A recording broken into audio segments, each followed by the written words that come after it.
And I also started to understand that there was more to life than the intellect, much more. Because I smoked too much and I drank too much and I weighed like 130 pounds. I wasn't in good physical shape, and like I had a lot of things to do when I went to graduate school to put myself together, and at the same time I was trying to understand why things had gone so crazily wrong with the world, its encapsulation in the Cold War, and what role I might be playing in that, if any, or what role any of us were playing in that. At the same time, I was working at a prison, only a little bit. I worked with this crazy psychologist. He used to put jokes on his multiple choice tests. He was a really eccentric guy, but I really liked his courses. He taught a course on creativity, and he was also a prison psychologist, and he was an eccentric guy, and he for some reason liked me, and maybe because I was eccentric too, and he invited me to go out to the Edmonton maximum security prison with him a couple of times, which I did, and that was a very interesting experience because I was trying to figure out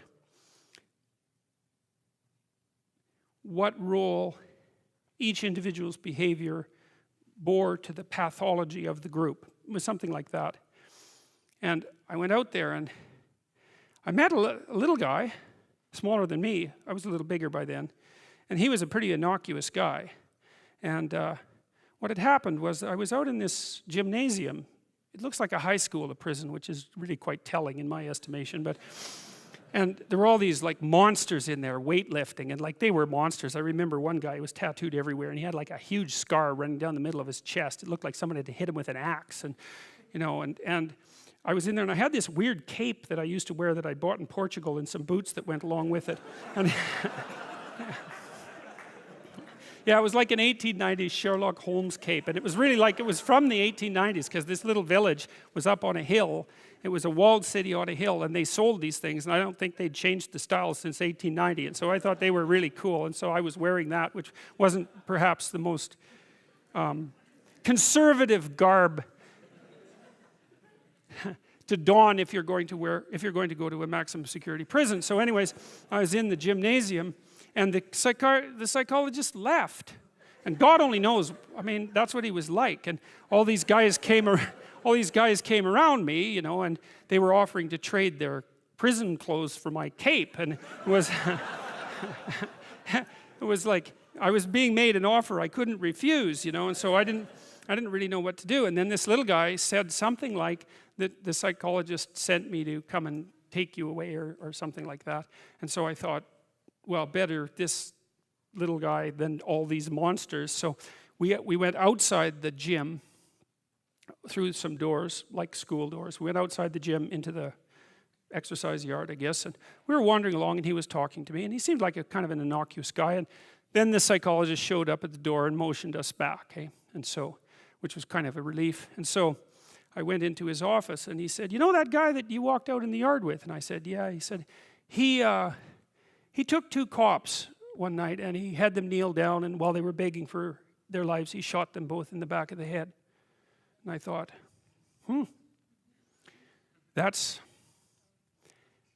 see, the thing that was so interesting was that he was so innocuous, right? Because what you'd hope is that someone like that would be very much unlike you, let's say, and certainly wouldn't be like someone innocuous that you'd met. What you'd want is that the guy would be like, you know, half werewolf and half vampire, so you could just tell right away that he was a cold-blooded killer. But no, he was this sort of ineffectual little guy who was certainly not ineffectual if you gave him a revolver and the upper hand. And so that made me think a lot about the relationship between being innocuous and being dangerous. And then another thing happened. I met another guy out there, and then a week or two later I heard that he and a friend of his had held another guy down and pulverized his left leg with a lead pipe, like just pulverized it. And the reason for that was that they thought that he was a snitch, and maybe he was. And that time I did something different. Instead of being shocked and horrified by that, although I certainly was, I thought, how in the world could you do that? Because I didn't think I could do that. I thought that there was a qualitative distinction between me and those people. And so I spent about 2 weeks trying to see if I could figure out under what conditions I could do that. Like what kind of psychological transformation I would have to undergo to be able to do that. And So that was a meditative exercise, let's say. And it only took about 10 days for me to realize that not only could I do that, that it would be a hell of a lot easier than I thought it would be. And that's sort of where that wall between me and what Jung described as the shadow started to fall apart. And that also was very useful because I started to treat myself as a somewhat different entity because I hadn't been aware up to that point, you know, because I thought I was a good guy. And there's no reason for me to think that, because you're not a good guy unless you've really made a bloody effort to be a good guy. You're just not. It's not easy. And so you're probably a moderately bad guy.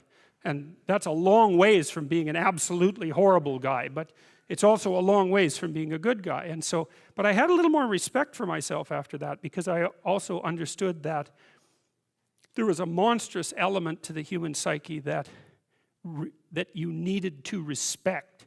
And that was part of you, that you should regard yourself in some sense as a loaded weapon. It's very useful around children to regard yourself as a loaded weapon, because around children you are a loaded weapon. And the terrible experiences that many children have with their parents are testament to that. Anyways, about the same time, and I don't exactly know how these things were causally related. I guess it was because I was trying to figure out who I was and how that could be fixed, something like that.